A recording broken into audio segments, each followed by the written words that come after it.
Well, good morning, everybody. Wonderful to see you here on this very rainy last Sunday in April. Hey, did y'all enjoy the big baptism service we had today?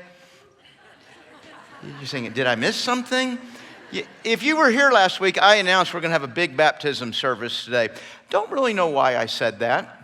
Not at all. We don't have one today. We don't have one next week. We do have one May 14th. Why I said it was last week, that it was going to be this week, I really don't know. Who knows why I'm saying what I'm saying up here sometimes. But I am confident of this. We are preaching on Genesis today. I'm really certain of that. But yes, we do have a big baptism service May 14th. Hey, one of the things I always love when I go to Israel, and I know probably at this point I've talked about that too much since coming back, but it's kind of a little thing. It's not a reason that somebody would go to Israel. But one of the things I enjoy being there is when I'm there on the Sabbath. And usually when you're there for 10 days, it's at least one of those days is going to be the Sabbath. And it's just interesting to be there and watch society kind of come to a stop. And it doesn't just happen when it starts. I mean, like Friday after lunch, because the Sabbath begins Friday evening. Friday after lunch, you begin to see things start to wind down and people preparing for that. Maybe it's interesting to watch because I'm just old enough to remember when our society was somewhat that way. We're not like Israel is in that sense, but I'm old enough to remember when stuff was closed. You know, I mean, and so it's interesting to watch a culture do that. They have buttons on the elevator that are Sabbath buttons that governs how fast it goes and how often it stops. So, I mean, this kind of touches everything. I'm not saying everybody in Israel celebrating the Sabbath, acknowledging the Sabbath, but as a culture, they do. They even greet each other, like kind of the way that you and I would greet each other at Christmas or Easter. They have a Sabbath greeting. Every Sabbath, Shabbat Shalom, rest in peace.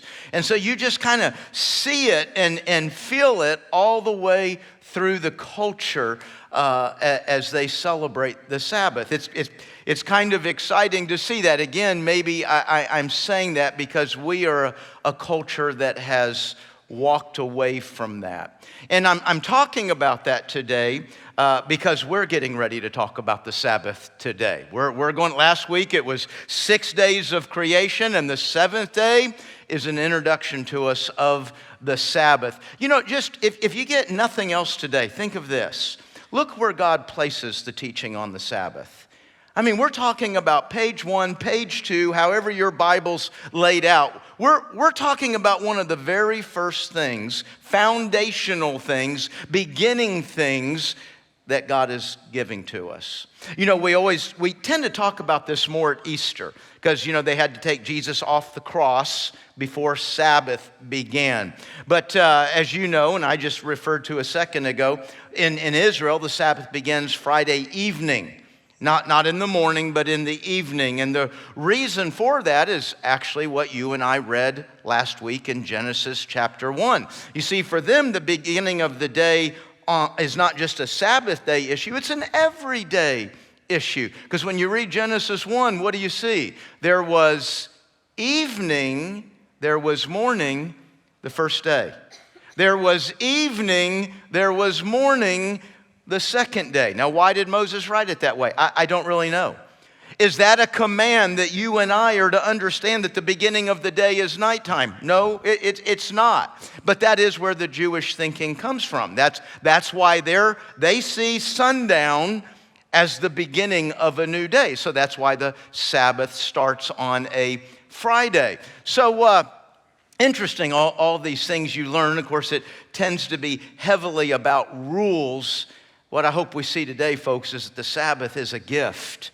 It is a gift that God gave to us. You know, the message I'm preaching today, I've actually preached here before. I don't do that often. I have one or two subjects where I will pull old sermons, but normally I don't repeat sermons.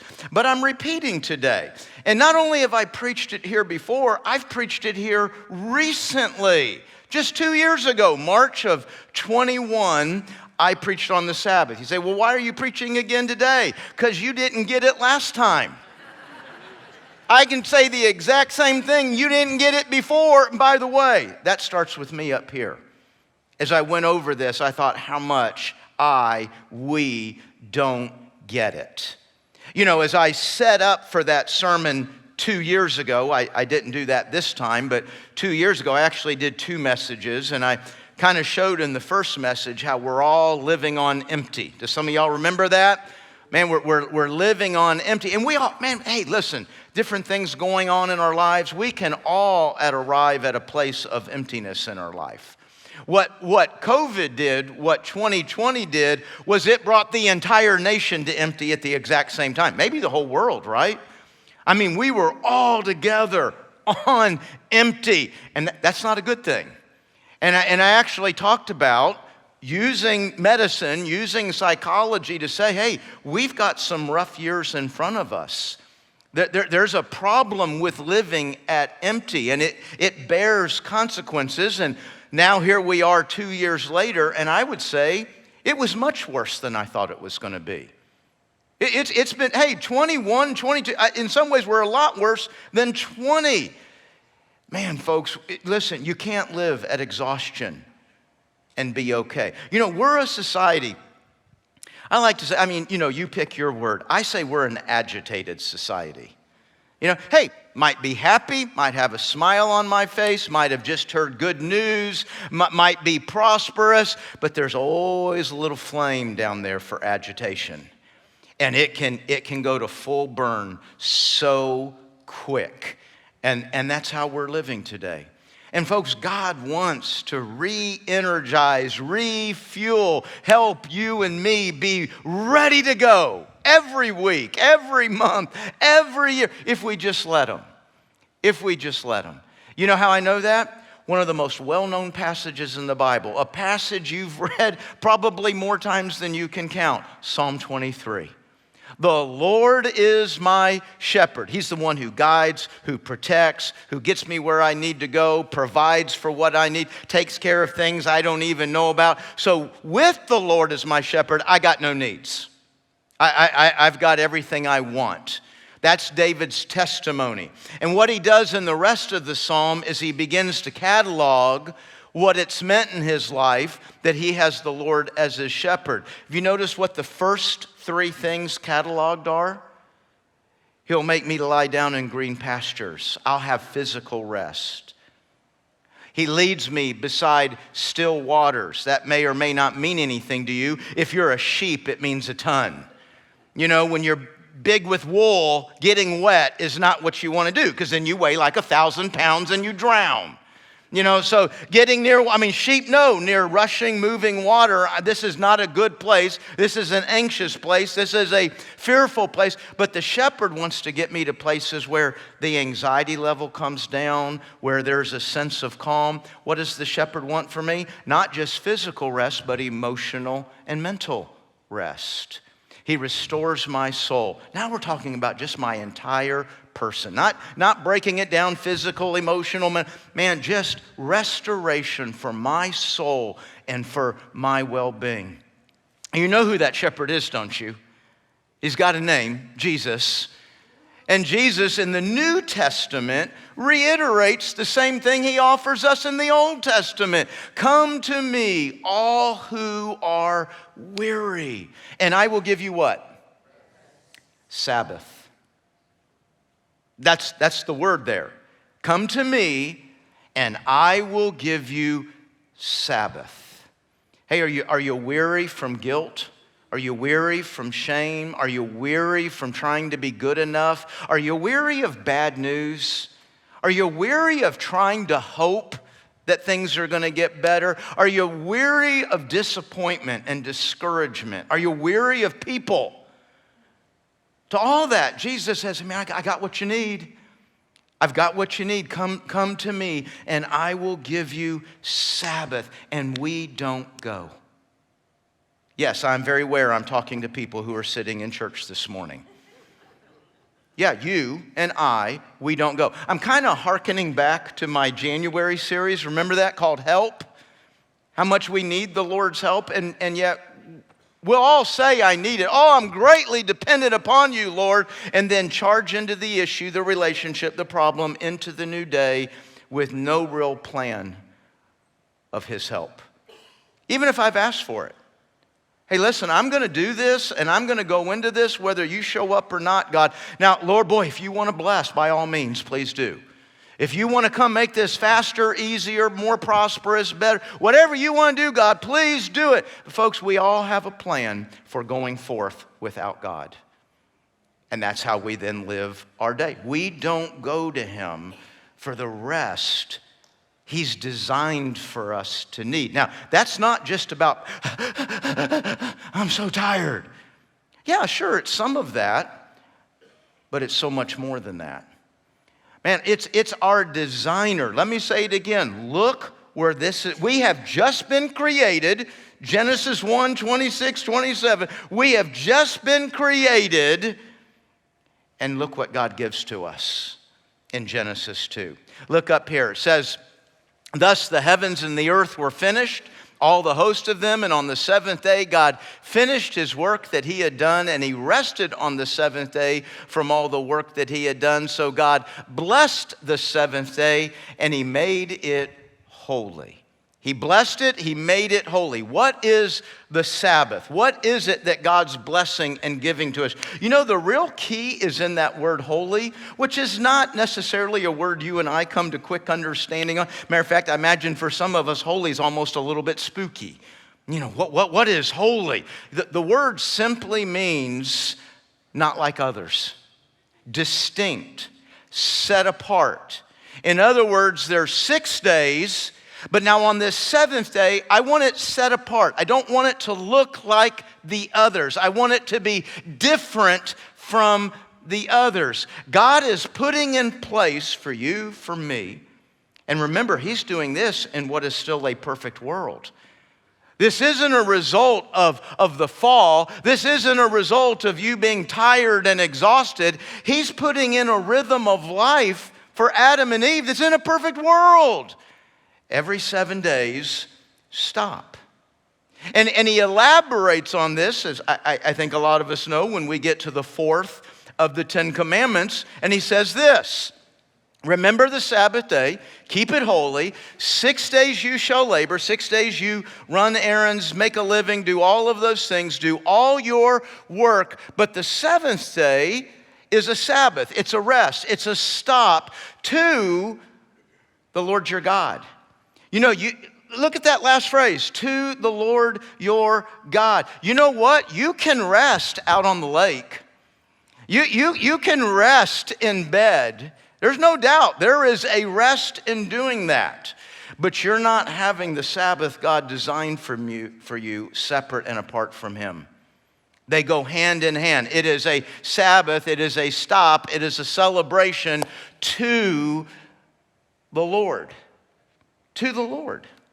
So that you see again that word holy, 6 days, 6 days, make a living, mow the yard, get the laundry done, run to the grocery store, take the kids here to fro and yonder, get all that done in 6 days. On the seventh day, stop. I keep using that word stop. Did you know that's also the meaning of the word Sabbath?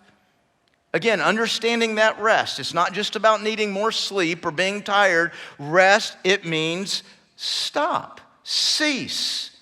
Cease striving for success and significance.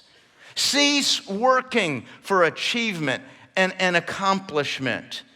Cease, stop the to-do list. You know, that's my temptation. I think I told y'all, it seems like somewhere recently here about my love affair with a to-do list.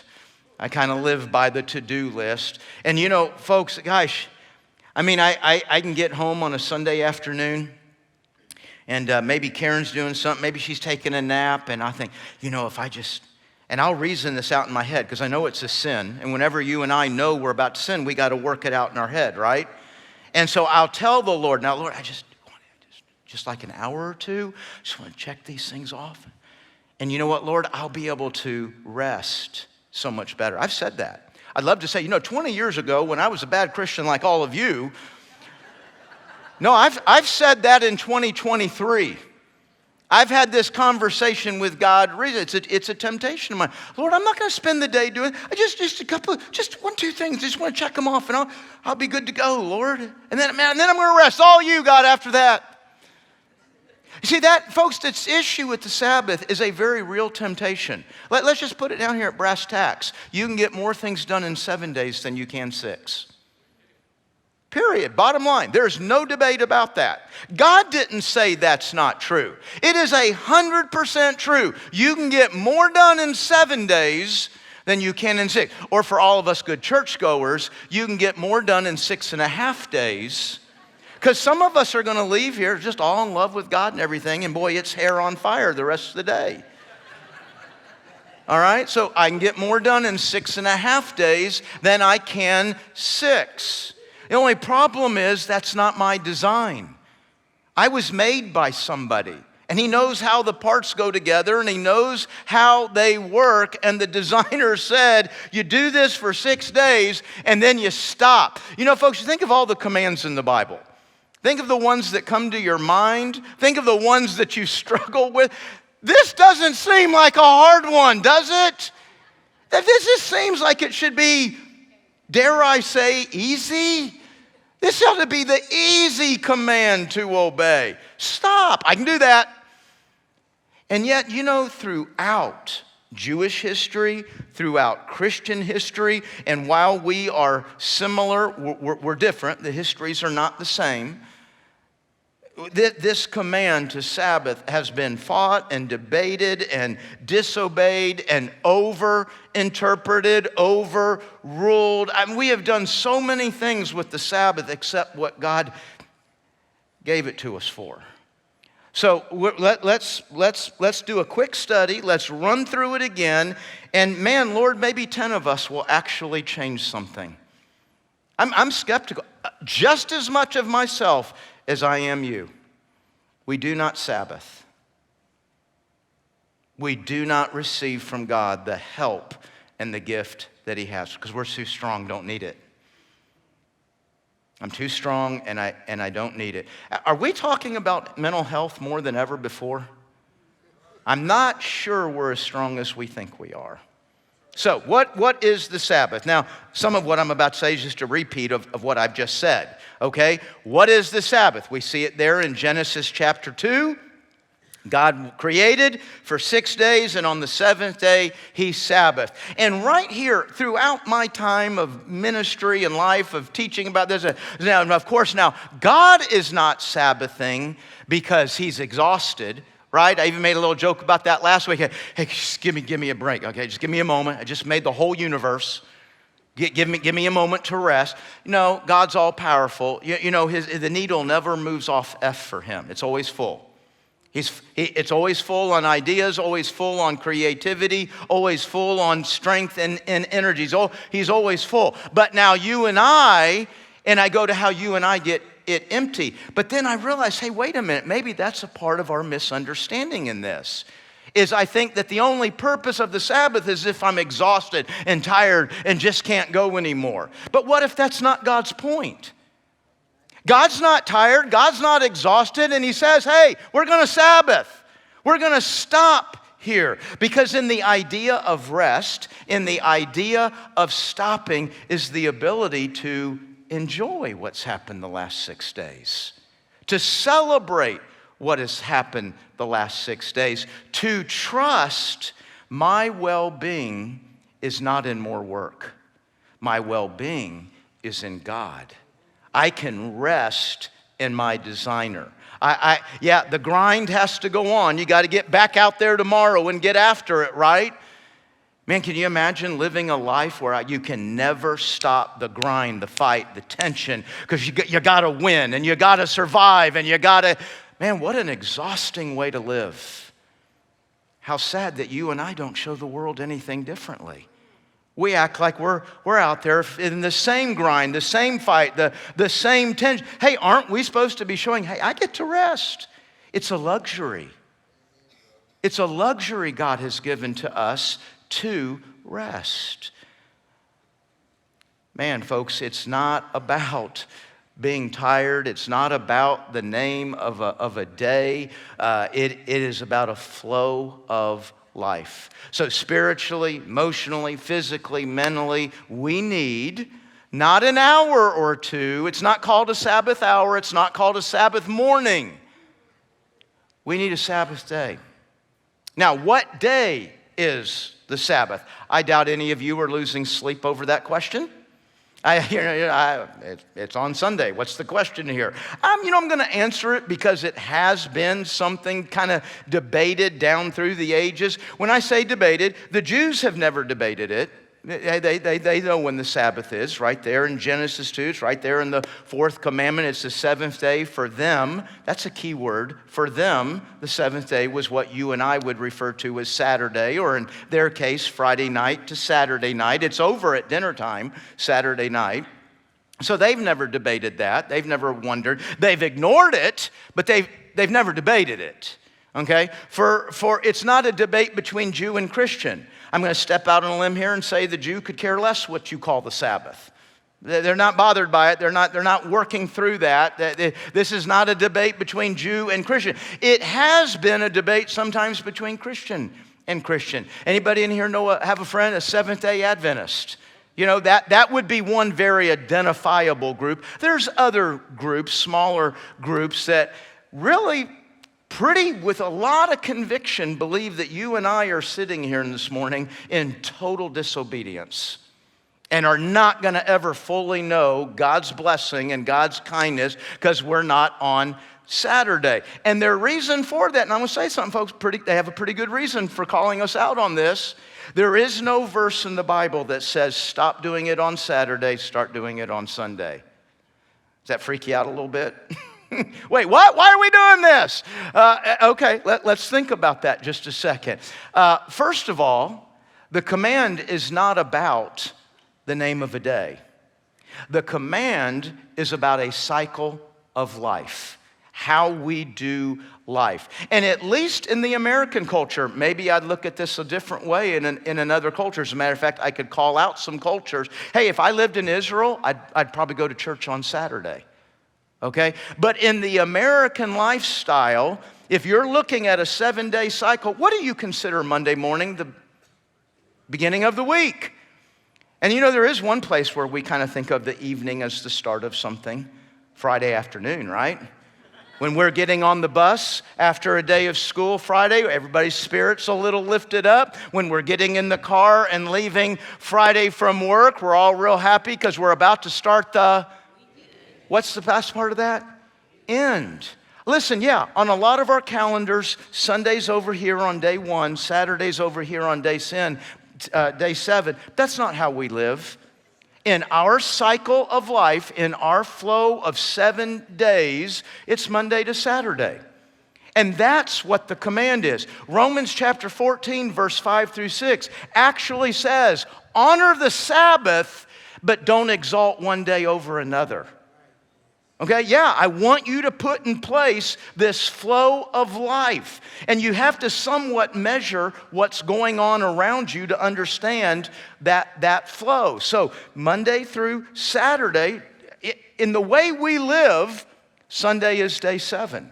So I would actually say I'm being very legalistic in obeying the 10 Commandments, and this is the 7th day. So I don't feel that I'm out of obedience to the 10 Commandments. What was going on in the New Testament? So when a Jew became a Christian, okay, and I'm talking about like 5 minutes after Jesus ascended into heaven. I'm talking about the early days, the early weeks, those first several months and years. You realize when a Jew became a Christian, they didn't think they were changing religions, right? They're not changing religions. They're not changing faiths. Oh, I need to stop going to church here and start going. No, they kept going to synagogue.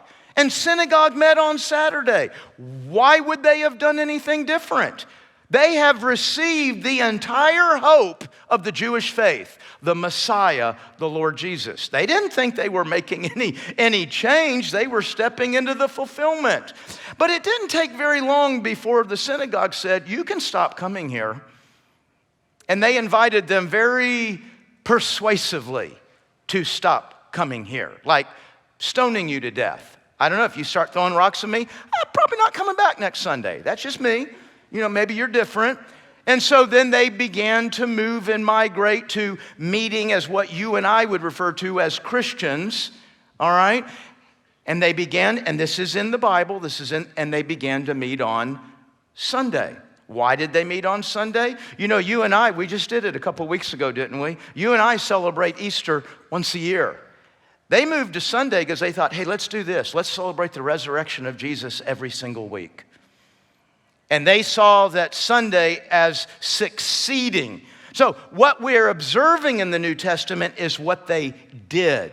There's no command, and that is a part of good Bible study. Hey, am I just being shown what they did, or am I being given an actual command? And you do kind of got to work through that. But that's where the history of the church began, to meet on Sunday. But then I got Paul saying, don't get caught up in the name of a day. Celebrate the Sabbath. It's about rest. It's not about rules. But boy, have we made a lot of rules on it, haven't we? When you give rules, there's two kinds of people that receive rules.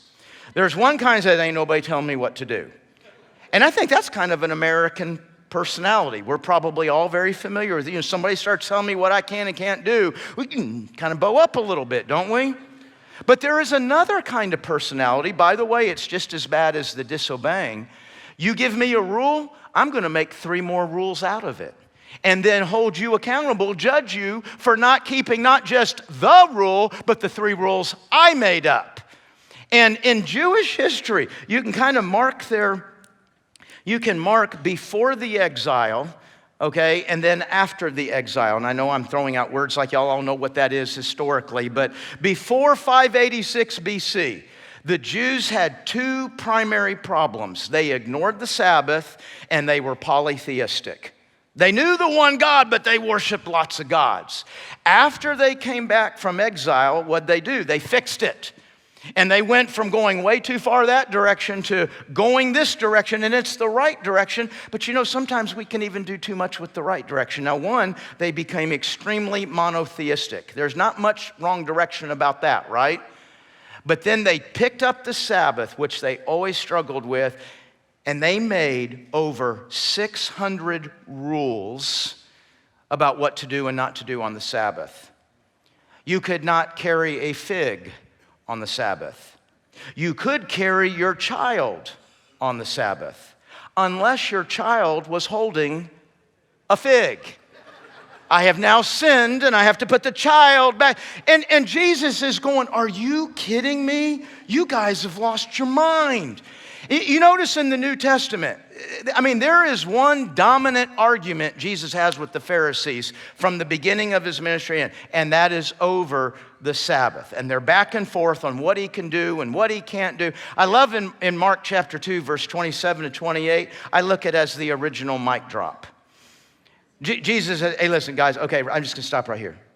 I'm paraphrasing a little bit, by the way. I'm not going to debate you about the Sabbath, because I am the Sabbath.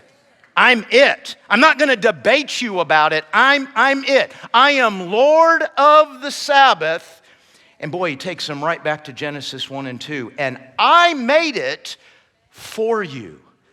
I didn't make the Sabbath and then create a bunch of people to meet the needs of the Sabbath. No, I made people, and then I made the Sabbath for those people. Did you hear that, folks? Jesus said the Sabbath is for you. Now, that's wonderful to hear. Now, I'm one of those who's going to make too much out of the rules. I'm a rule keeper. I'm sorry. Okay, so I'm going to go, okay, but could you clarify? Come on, Jesus, there is something I'm supposed to do, and there is something I'm not supposed to do. So I get it. It's not about rules. It's about rest. But, okay, so what can I do? All right? And some of you in here understand that that's in me. It's in you too, right? And the problem is the moment we start heading to rules, we head to obligations and duties, and we miss the gift. Remember, God called it a blessing. We're supposed to be experiencing a gift today. Not an obligation and a duty. It's supposed to be a gift that we're here. I see And I'm not saying it's only this. I see 4 principles that I look at in the Old and the New Testament that I would want to use to try and build a Sabbath for my home, for my family, for our church. Here's what I would go by. And again, some of this will just be repetitive to what we've just heard. Number 1, the Sabbath is to be a day marked by rest. I mean, wouldn't we all say, whatever the Bible's saying, it's pretty clear that rest is to be a part of it. Now, rest, and I love a nap on Sunday, but by rest, I don't just mean physically. I think it's the whole person, all right? When I think of rest, what I want when we get to sundown tonight, I'm going to speak Jewish-like. When we get to sundown tonight, I want to be on a full tank. I want to be on a full tank with God. I want to be on a full tank with my family. I want to be on a full tank in my soul. You know, when we walked away from the Sabbath as a culture, because, we can get so much more done, we kind of walked away from the big family meal. I'm sure some of you in here still do that. But is anybody in here older enough to remember when the family meal on Sunday was as much a hallmark of that day as going to church? You see, man, this is a place I stop acting on fire, and I care for my relationship with God, I care for my relationship with others, and I care for my relationship with my soul. That doesn't mean I'm not doing any of that the other 6 days. It means God says, hey, you need to stop and make sure one whole day is devoted to that. I want to be on full. I want to be connected. Man, when I hit Sunday night, I'm connected to God, I'm connected to my family, I'm connected to my soul. Number 2, it's not to look like other days of the week. Now, that's kind of where the rules come in, right? Remember last 2 years ago, I made a funny joke about you can't blow leaves on Sunday. And what kind of horrible, wicked person fires that machine up when we're all trying to take a nap? I went home. We were having a Bible study at our house that night, and this tree had dropped all this red stuff on my driveway. And I'm peeking out the side of the garage, and Karen comes out. This is Sunday, like 2 hours after I preached. And she goes, what are you doing? I said, I'm going to blow the driveway. She goes, you can't do that. And I said, Karen, they're going to track it all into the house. Literally, it will not take me, I won't have it on for 2 minutes. And she goes, you're going to get in trouble. And she goes inside like, this is all you. So I fired up, I run it, shoom, scoop. I get to the end of the driveway, and this neighbor is walking up the street. And I can tell he's looking at me and walking to me. And I'm like, oh my gosh, my sin has found me out. And we have not talked a lot in the past. We're somewhat new in this cul-de-sac, and Karen knew this family down in the corner, I think, better than I did. He walks up and says, are you running your blower on Sunday? I mean, folks, I'm going, oh my, I'm going straight to hell. And then it dawned, and I said, did you watch us online today? He goes, I sure did. I said, well, now you know that nothing I say needs to be taken that seriously. It was horrible. It was a really kind of a low moment for me there. Then I had to go inside and tell Karen. So I didn't need to share all that. What does it mean to not look like the other days of the week? I mean, that's hey, you can't do this, you can do this. Folks, think of that word stop, okay? Think of your body as an engine, all right? My car's turned on. Even if I'm idling, there's idling and there's going 70 miles an hour. Now, I think we all get it. God's saying, don't go 70 miles an hour on Sunday. But what about idle, all right? Stop, pull the key out. Okay, now you and I can leave here in a moment, and we will, and there's things we can do that keep the engine off today, and there's things we can do that can turn it back on, and we get kind of into an idle there, maybe a low rumble. For some of us, that's checking email, right? I check email, oh my gosh, I got to do this. I need to make sure they know, right? And all of a sudden, what's going? The tension, The conflict, the grind. The grind of life is kind of gearing up. For some of us, when we look at social media, it kind of gets the grind. Matter of fact, we go home day, I'm in a good mood, I love Jesus, I look at social media, what an idiot, right? I mean, that's what we all learned during COVID is, man, a lot of my friends are idiots. You know, and so what does that do? It just gets that flame going up and up and up and up. So you gotta be honest with yourself. Hey, what keeps me in neutral? What keeps the engine off? And what gets the boiler going? What the goal is that it doesn't look like the other days of the week. And you've got to answer that question for yourself. Number 3, it's a day for remembering the Lord. You're not celebrating the Sabbath without church. That's a big thing to say in America today among American Christians because we don't go to church every Sunday. We don't even come close to going to church every Sunday. It's not needed anymore. Nobody expects it anymore. I'm just supposed to be glad you're here. Never challenge how often you're here. Now, when I say you got to come to church, I'm not saying you're going to die and go to hell if you don't go to church next Sunday. I'm not saying you're going to have a heart attack because of anxiety and stress and fear. No, I don't think. I'm not saying you're out of the will of God and He won't bless your next week if you miss church next Sunday. I'm saying that we treat church as an accessory to our Christian life. I think God is saying, no, it's in every part of your week, part of your Christian life. Yeah, sure, man, the more active I'm here, the more I'm a part. No, it's not going to kill me. I'm not going to miss something with God if I'm gone one Sunday. But when not being here is the norm, being here is the more hit and miss, we're missing it. And that means we're missing what I need in my soul. It is a day, that is, if there's a rule, that's the building block. Everything else I'm going to build in, on, and around my Sabbath is on that building block of being with God and being with His people as a part of my Sabbath. Number 4, it's a day defined by conviction. What a testimony, and I referred to this earlier, folks. What a testimony I can give to my neighbors, for some of us, to our family. I don't need to do the grind 7 days a week. I don't need to be stressed and tensed 7 days a week. I have the luxury of resting in God. I actually have the belief and conviction I can be more and do more and accomplish more resting in God 1 day a week than you can in 7. That's what you and I are supposed to be living and demonstrating before family and friends and neighbors, unless you need to blow the driveway real quick. I don't want tracking it all into my house. No, that's a testimony. That's a conviction. It's not a little thing. It's a big thing. Now, how does the Sabbath benefit me? What does it do for me? Folks, real simple, real straightforward. Your health and well-being is dependent upon the Sabbath. Look where God put it. Look how He explains it to us. This is how we are designed. Our health and well-being is dependent upon it. To me, a great way to understand this is running.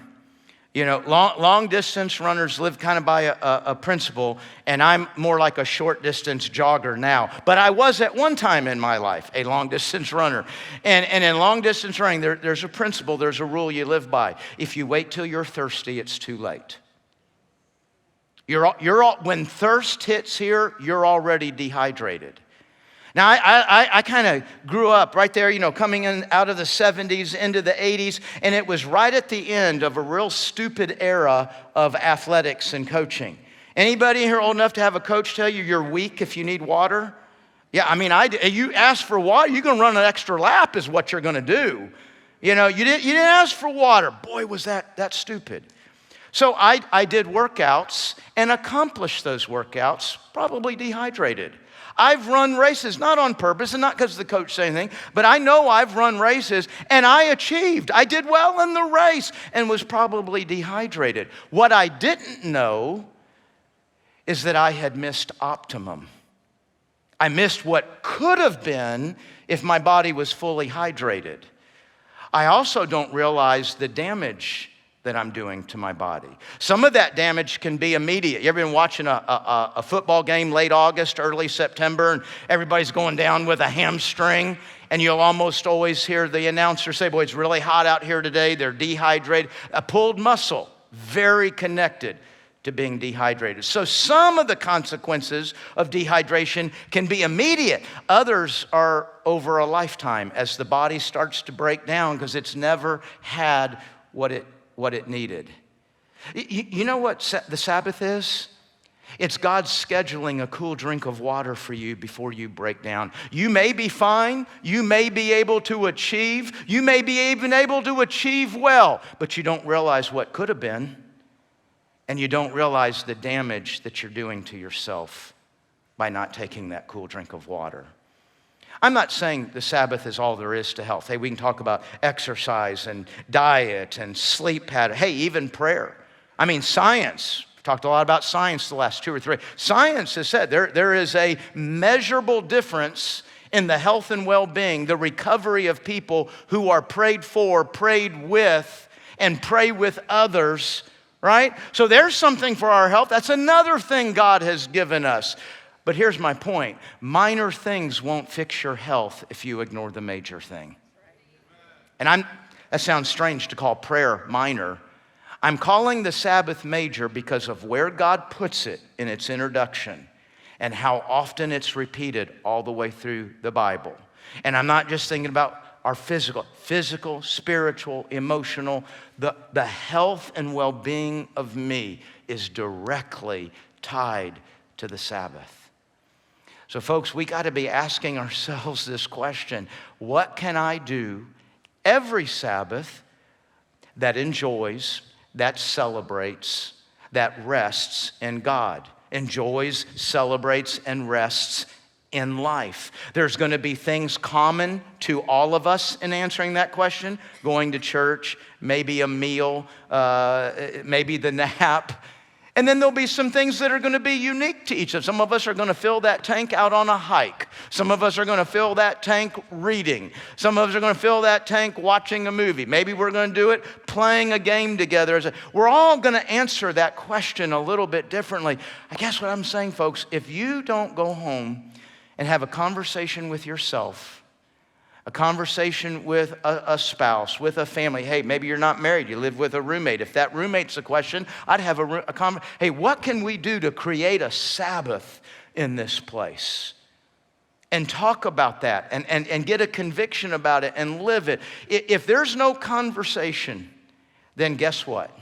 This will go on as is because I don't need it. I'm strong enough. And we're just breaking down.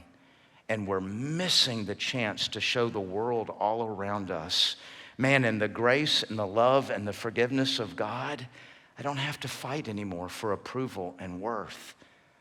I can rest. When we live like them, boy, we sure give away a lot of opportunity to show what our God has, don't we? Let's pray.